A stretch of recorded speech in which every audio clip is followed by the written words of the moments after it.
I want to start with a scenario that I think will feel uncomfortably familiar to a lot of people watching this. You have made a genuine effort to eat better. You have cleared out the obvious offenders, the biscuits, the sweets, the fizzy drinks, the white bread. You have replaced them with things that carry the word healthy on the packaging, or that you have been told, by magazines or by well-meaning friends, or by the general cultural conversation about nutrition, are good for you. Granola, smoothies, fruit juice, low-fat yogurt, whole grain cereal, rice cakes, dried fruit. You feel like you are doing the right things, and then you check your blood sugar, or you go for a blood test and your doctor mentions that your fasting glucose is still elevated, or that your HbA1c has not come down the way either of you hoped, and you sit there genuinely confused, because you changed what you were eating. You made the effort, and the numbers are not reflecting it. This is one of the most common and most frustrating experiences I see in patients over 60 who are trying seriously to manage their blood sugar. And the reason it happens, the reason people make genuine dietary changes and still do not see the results they expected, is almost always the same. The foods they switch to are not as blood sugar friendly as they believed. Not because food manufacturers are deliberately deceiving people, though labeling practices do leave a great deal to be desired, but because the public conversation about healthy eating has, for decades, focused almost entirely on the wrong variable.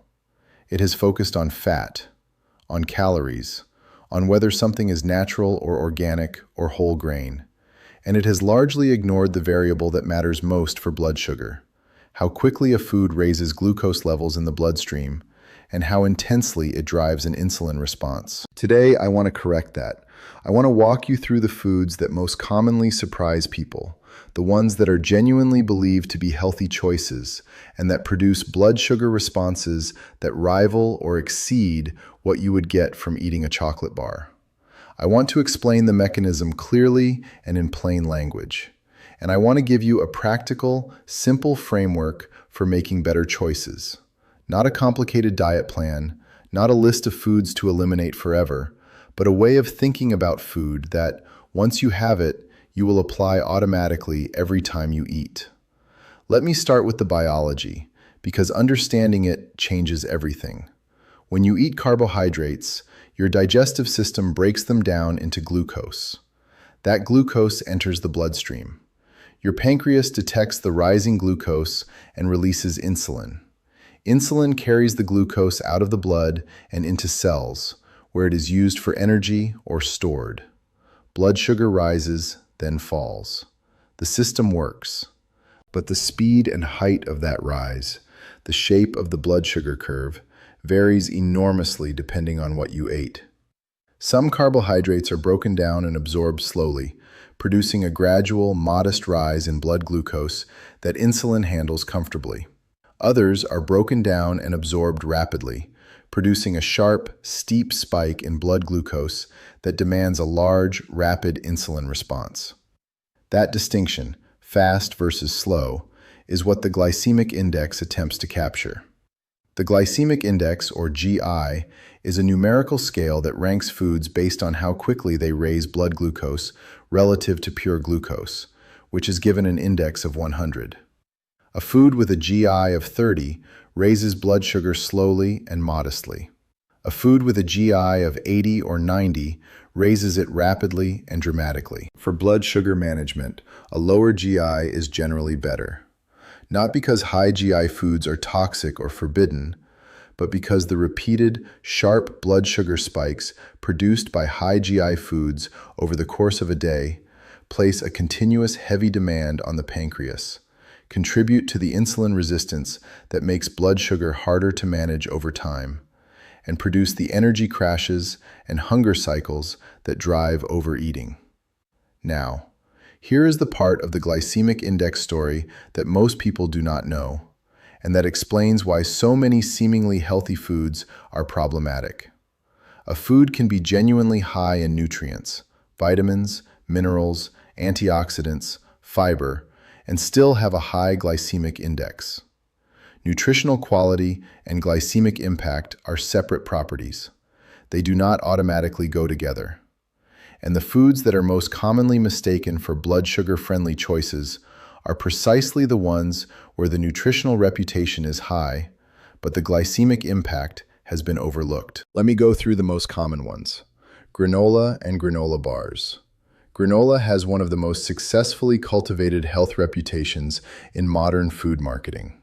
It is associated with outdoor living, natural ingredients, whole grains, and a kind of wholesome vitality that the packaging almost universally reinforces. And it does contain some genuinely nutritious things: oats, nuts, seeds, dried fruit.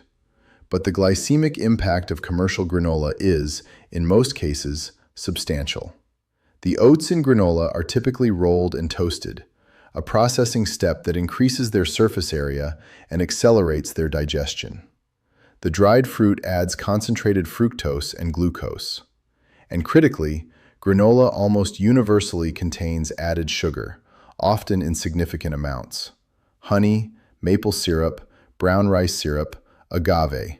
These all appear on granola labels under names that sound natural and wholesome, but they are all sugars that contribute to rapid glucose absorption. A standard serving of commercial granola, approximately 60 grams, which is less than most people actually pour, can contain 25 to 30 grams of sugar and produce a glycemic response comparable to eating a bowl of cornflakes with added sugar.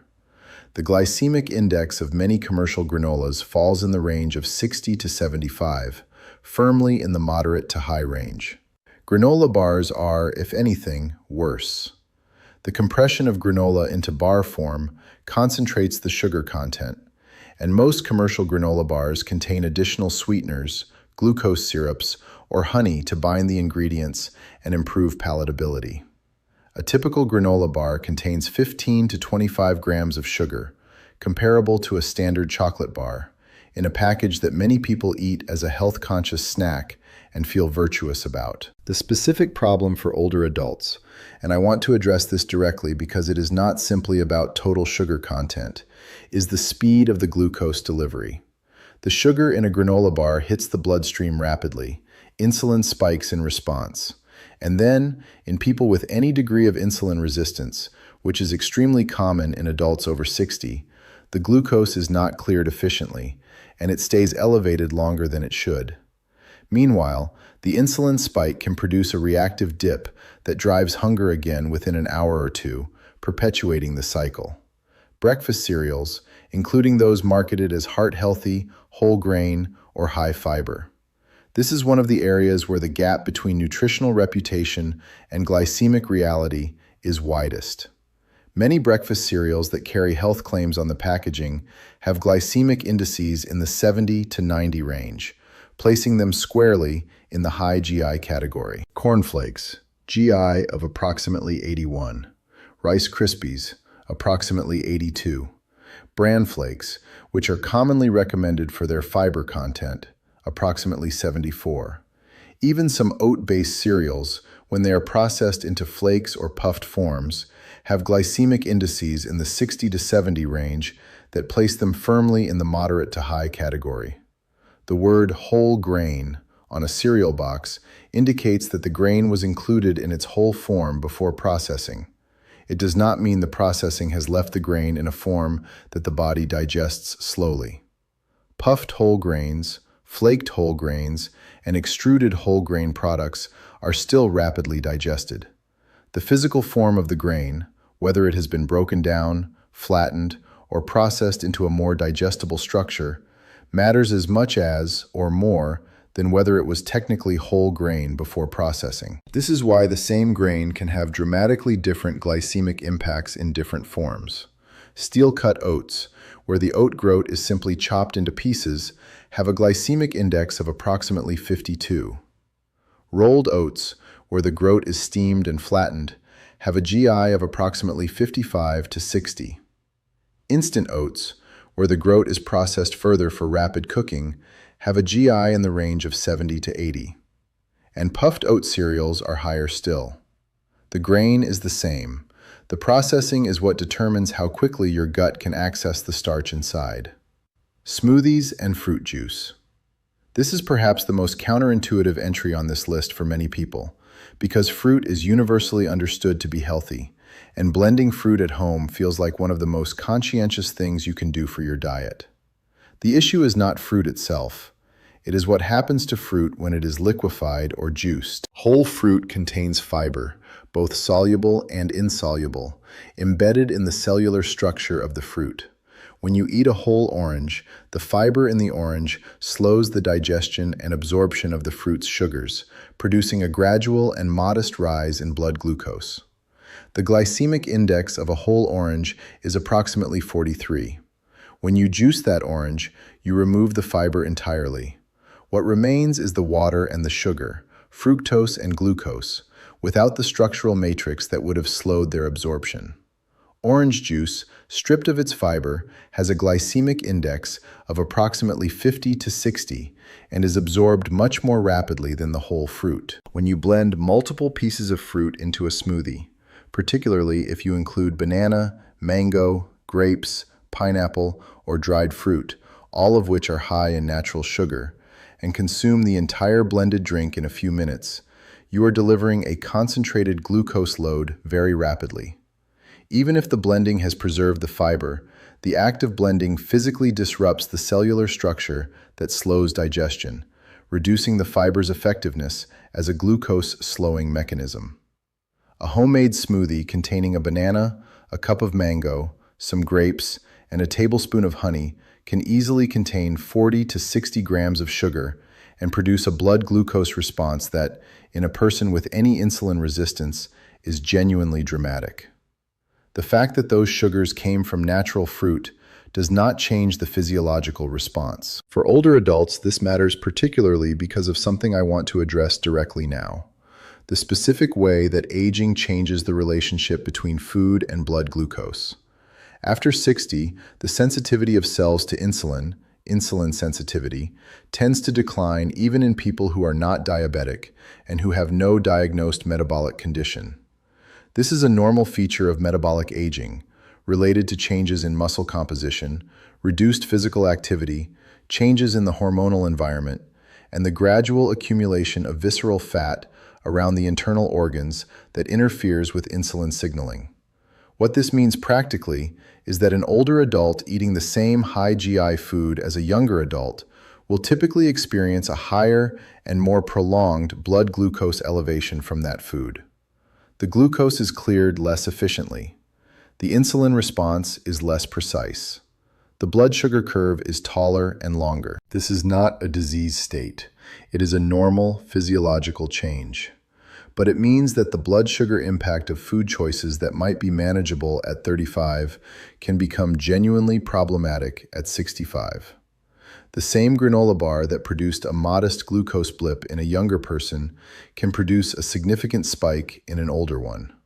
The smoothie that was part of a healthy morning routine in someone's 40s can be undermining their blood sugar management in their 60s. Beyond the acute effects on blood glucose, the repeated glucose spikes that come from a diet high in hidden sugars have long-term consequences that accumulate over years. Persistent insulin resistance deepens. The pancreatic beta cells that produce insulin are exposed to chronic demand and gradually lose efficiency. Inflammatory markers linked to cardiovascular risk rise. The process of glycation, where excess glucose binds to proteins throughout the body, including in blood vessel walls and the lens of the eye, accelerates. And HbA1c, the blood test measure of average blood glucose over the previous 3 months, creeps upward in ways that many people find confusing because they have been eating what they believed were healthy foods. Understanding the glycemic index in plain terms is the first step toward addressing this. Let me give you the clearest possible framework for thinking about it. Imagine a scale from 1 to 100. At the bottom, below 55, are foods that your digestive system processes slowly, releasing glucose into the bloodstream gradually. These are foods that keep blood sugar stable. Whole oats, most legumes, most non-starchy vegetables, most whole fruits, nuts, dairy products, eggs, fish, and meat all fall in this range. Your blood sugar rises modestly, insulin responds proportionately, and the system handles it comfortably. In the middle, 55 to 70, are foods with moderate glycemic impact. Whole grain bread, brown rice, some fruits, certain cereals. These are not inherently problematic for most people in reasonable portions, but they require more attention to portion size and context, particularly what they are eaten with. Above 70, and particularly above 80, are the foods that drive rapid, steep blood glucose spikes. White bread, most commercial breakfast cereals, white rice, many crackers and rice cakes, sweetened beverages, fruit juice, and most commercial snack foods fall in this range. For older adults with any degree of insulin resistance, these foods drive the blood sugar dynamics that undermine glucose management, regardless of how nutritious they might otherwise be. The practical framework I want to give you is what I call the smart carb swap method. It is not a diet. It is not a list of forbidden foods. It is 3 simple substitution principles that, applied consistently, meaningfully reduce the glycemic load of your daily eating without requiring you to abandon the foods you enjoy. The first principle is swap the form, keep the food. Steel-cut oats instead of instant oats or packaged cereal. Whole fruit instead of juice or smoothies. Whole grain bread with visible seeds and texture instead of commercially processed whole grain bread that is soft and airy. The food category stays the same. The processing level changes. And the processing level is often what determines the glycemic impact. The second principle is always combine carbohydrates with protein, fat, or fiber. This is the most practically powerful thing you can do to reduce the glycemic impact of any carbohydrate-containing food. Protein, fat, and fiber all slow gastric emptying, the rate at which food leaves the stomach and enters the small intestine where glucose is absorbed. A slice of white bread eaten alone has a high glycemic impact. The same slice of bread eaten with eggs and avocado has a substantially lower one. The protein and fat slow the absorption of the bread's glucose. This is why the same food can behave differently in different contexts. A banana eaten alone on an empty stomach produces a faster, higher glucose rise than a banana eaten alongside a bowl of plain Greek yogurt and a handful of walnuts. The banana has not changed. The company it is in has changed the rate at which its sugars reach the bloodstream. Apply this principle to every meal and snack. Never eat a carbohydrate food in isolation. Always pair it with something that slows it down. A piece of fruit, pair it with a small handful of almonds. A bowl of oats, add a tablespoon of nut butter and some Greek yogurt. A rice cake, top it with avocado and smoked salmon rather than jam. The third principle is choose volume over concentration. Whole foods that provide carbohydrates embedded in a high-volume, high-fiber, high-water content package are digested more slowly than concentrated, low-volume carbohydrate sources. A large bowl of mixed salad with vegetables, legumes, and a modest amount of whole grain has more volume, more fiber, more water content, and a much lower glycemic impact than a small bowl of granola, even though the granola might look like the healthier choice. This is also why dried fruit, which appears on many healthy snacking lists, is more glycemically challenging than whole fruit. A small handful of raisins contains the concentrated sugar of a large bunch of grapes in a fraction of the volume, without the water content that would slow absorption. The fiber is preserved, but the concentration effect and the loss of water content make dried fruit significantly higher in glycemic impact per gram than the whole fruit it came from. Now, the quick visual test for blood sugar-friendly meals. When you look at a plate or a snack, ask yourself these 3 questions. First, can I see fiber? Are there whole vegetables, whole grains with visible texture, legumes, or whole fruit? If the plate is all pale, smooth, processed starch with no visible fiber, it is almost certainly high glycemic. Second, is there protein or fat present? Eggs, fish, meat, dairy, nuts, seeds, avocado, olive oil. Any of these signal that the meal has something to slow glucose absorption. A meal that is purely carbohydrate with no protein or fat alongside it is going to drive a faster blood glucose response than one that includes them. Third, Is this food in its most natural form, or has it been significantly processed? The closer a food is to the form in which it came out of the ground or off the plant or animal, generally the lower its glycemic impact. The more it has been processed, ground, puffed, extruded, sweetened, reconstituted, the higher the likelihood that its glycemic impact has been increased by that processing. If the answer to all three questions is yes, I can see fiber, there is protein or fat present, and the food is reasonably close to its natural form, that meal is almost certainly blood sugar friendly. If the answer to all three is no, no visible fiber, no protein or fat, heavily processed, that meal is almost certainly not, regardless of what the packaging says. Let me give you some direct substitutions that apply these principles immediately. Instead of commercial granola with low-fat milk, steel-cut oats with a tablespoon of almond butter, a small handful of mixed berries, and a spoonful of plain full-fat Greek yogurt on top. More fiber, more protein, more fat, lower glycemic impact, more sustained energy. Instead of a store-bought granola bar as a mid-morning snack, a small handful of mixed nuts with a couple of squares of 70% dark chocolate. The nuts provide protein and fat that stabilize blood sugar. The dark chocolate provides flavonoids that support vascular health. The total sugar content is a fraction of the granola bar. Instead of fruit juice or a blended smoothie, eat the whole fruit alongside a small portion of protein. An orange and a small handful of almonds. An apple with a tablespoon of nut butter. The whole fruit's fiber slows glucose absorption. The protein alongside it slows it further. The result is a blood sugar response that is genuinely modest, rather than a glucose spike disguised as a health choice. Instead of a bowl of commercial whole grain cereal, 2 eggs scrambled with spinach and half an avocado on a slice of rye or pumpernickel bread. The eggs provide leucine, choline, and complete protein. The spinach provides lutein and magnesium. The avocado provides healthy fat that slows gastric emptying. The rye bread, with its dense, intact grain structure, has a glycemic index of approximately 50 compared to the 70 to 80 of most commercial cereals. And you will stay full for 3 to 4 hours rather than feeling hungry again by 10:30. Instead of rice cakes, which have a glycemic index of approximately 82, higher than many people realize, oat cakes or rye crisp breads topped with hummus, avocado, or nut butter. The oat cake or rye crisp bread has a lower glycemic index, and the topping adds fat and protein. These are not dramatic lifestyle transformations. They are straightforward, practical swaps that do not require giving up enjoyable food. They require understanding which forms of food your blood sugar system responds better to, and choosing those forms consistently.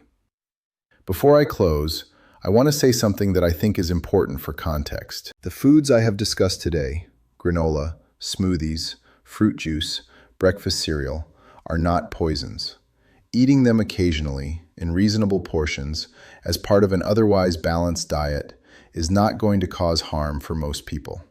The problem is not any single meal or any occasional choice. The problem is the pattern, the daily breakfast of commercial granola, the mid-morning granola bar, the lunchtime smoothie, the afternoon rice cakes. A day that from beginning to end is built on foods that are driving repeated blood glucose spikes in someone whose aging physiology is already managing glucose less efficiently than it once did. The cumulative effect of that pattern over months and years is what shows up in elevated fasting glucose, creeping HbA1c, deepening insulin resistance, and the frustrating experience of trying to eat healthily and not seeing it reflected in the numbers. You now have a more complete picture of why that happens, and you have a practical framework for changing it. Not perfectly, not overnight, but consistently and sustainably in the direction that your blood sugar management needs.